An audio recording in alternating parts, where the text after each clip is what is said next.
Feliz Navidad, everyone. How are we doing tonight? We've got a game called Jolly Laughter. Again, there is no music on the menu screen. Let's see what this is about.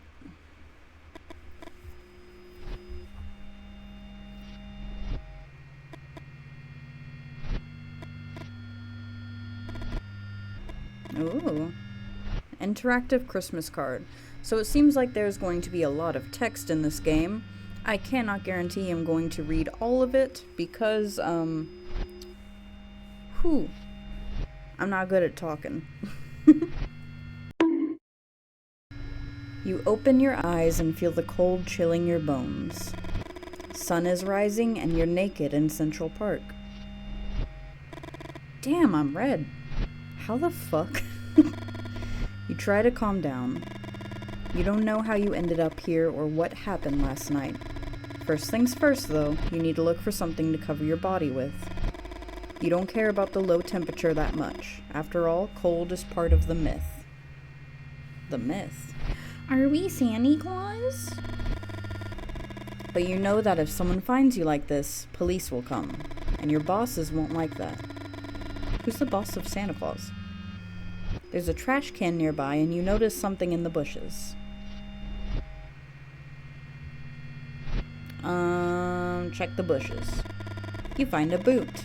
The leather is worn and a part of the sole is detached. You can't find the other pair. You remove the lace as fast as possible and throw the boot away. What? You go through the trash can and find a newspaper. You throw away some pages that are wet and icky and keep the rest. Tie the newspaper pages with the boot shoelace. You lay down the newspaper pages on the floor and overlap them. Then you fold the top of every page back so that you can join them together. You put on the wrapped skirt you just improvised and tie the shoelace around your waist. You chuckle. It's not the worst you've worn. You hear some footsteps approaching. The runner makes a face when he sees you and stops. He takes off his jacket and throws it in your direction. Oh, that's nice. Do you see the difference in our body sizes, though? At no point does he stop moving his legs. Here, Grandpa, you'll catch a cold. Thanks. He starts running again as you put the jacket around your shoulders. Suddenly, he turns. And Merry Christmas! That was it! With the force of a revelation, you feel your mind battling against the black hole that seems to have engulfed the memories of the night before. I can't tell if this is a face or Santa, because that's a hand. Anyway, you still can't quite remember. Your memory shattered. You walk into the less traveled part of the park and sit against a tree trunk. You really need to know what happened last night. Since one memory tends to lead to another, you decide to let your mind wander. So here I am. Barbecue sauce on my titties. The Big Apple. It's the first time that the company invites you to New York. Meetings used to be in Atlanta, but they said it would be different this year. Different? Why would 1977 be different from any other year? You try to suppress the sudden fit of rage and think of how it all started. Was it in 1930? 1931, maybe? Dates get mixed up after 1833, the year you turned 78 and stopped aging altogether. You've seen your children die. Your children's children. The children of your children's children. And you escaped from town and settled in the wastelands, in a cabin that you built with your own hands. Surrounded by infertile land and, oh shit, I don't know that word, rachitic animals? Rachitic? I don't know. After some time, people began populating the wastelands, and that's when the rumors started. Everyone talked about the old man who wouldn't die. One day, 3 men wearing black suits showed up at your door. They had leather suitcases and came on behalf of some company. Without any change in tone or volume, one of the men informed you that the company had bought all the land surrounding your property. And that it was some shitty land they bought. But they did it with the sole purpose of showing you their power. I just realized I've been reading during the typing sound, which means you probably can't hear me. I am so sorry. Scared by his honesty, you finally listened to their proposal.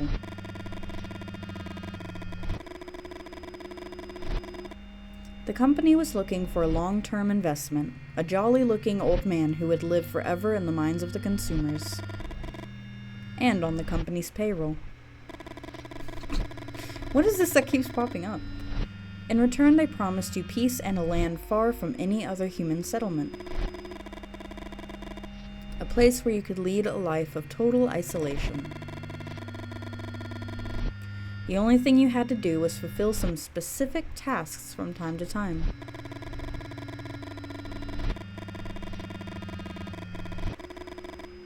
You signed the contract, and the first thing they did was take you to the studio of an artist who dressed you in a red suit and painted you in various poses.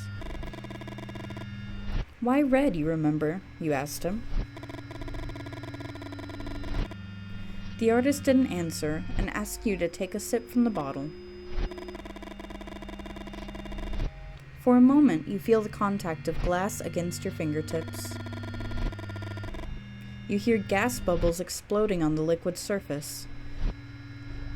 Hold on, like acid bubbles?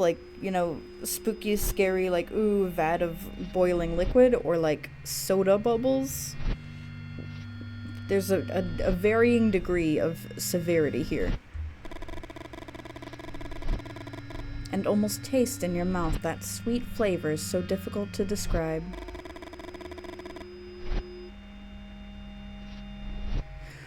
Oh, I'm so stupid. I'm supposed to not know what this picture is of. It's the memory slowly forming. Oh my god.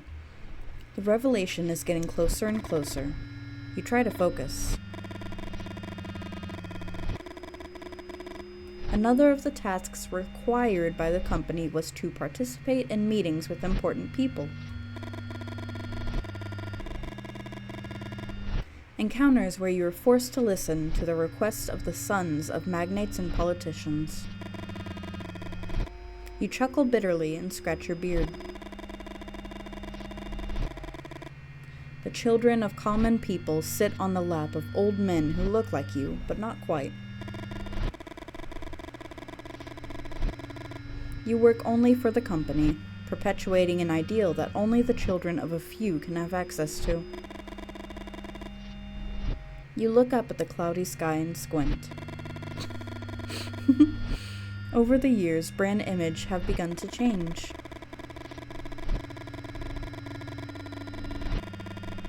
And just as you've seen your children, your children's children, and the children of your children's children die, you saw old slogans fall and new ones rise. And with them, new sales strategies and marketing plans. The current management started to organize other types of meetings. Parties, where you meet some people you'd prefer not to. Last party in Atlanta. Is this fucking werewolf Santa?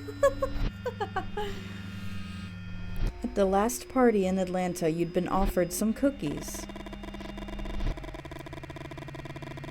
You remember the open-air dances, the music, the movement of the crowd under the dim light of the moon. Oh my fucking god. And a hairy elf who bit your arm and howled after you kicked him in the chest to get him off you. Homeboy's a were-elf. Bro. Let's go. 2 days later, when you were able to think with some clarity again, you noticed the bite on your arm.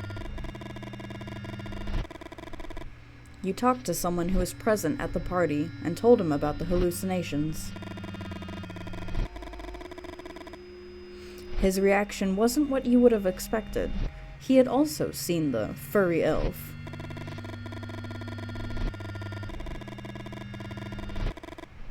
After an awkward pause, he added that one of the little people the company had hired to dress as elves had disappeared.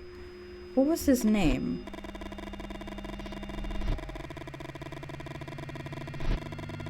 Uh-oh. When you asked about the missing person at the company, you were detained in one of the offices, and a few minutes later, some new men in black suits appeared. They asked you why you wanted to know about this person, and you decided not to tell them about the bite. They made you sign some papers and prohibited you from telling his name in public. What was it? Collian? Colleen? Cloyam.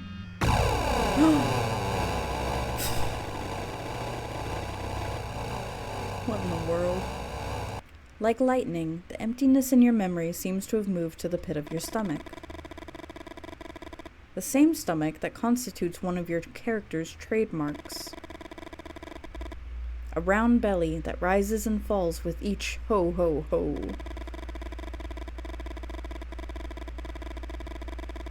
And although this is how everyone pictures you, thank the company for that, you finally remember a totally different version of yourself. And you know for a fact that the soda company won't like to know what Santa Claus turned into last Christmas. The end. Okay. Happy Holy Days from LCB Game Studios. Hey, Mothman 1966. Okay. Nice.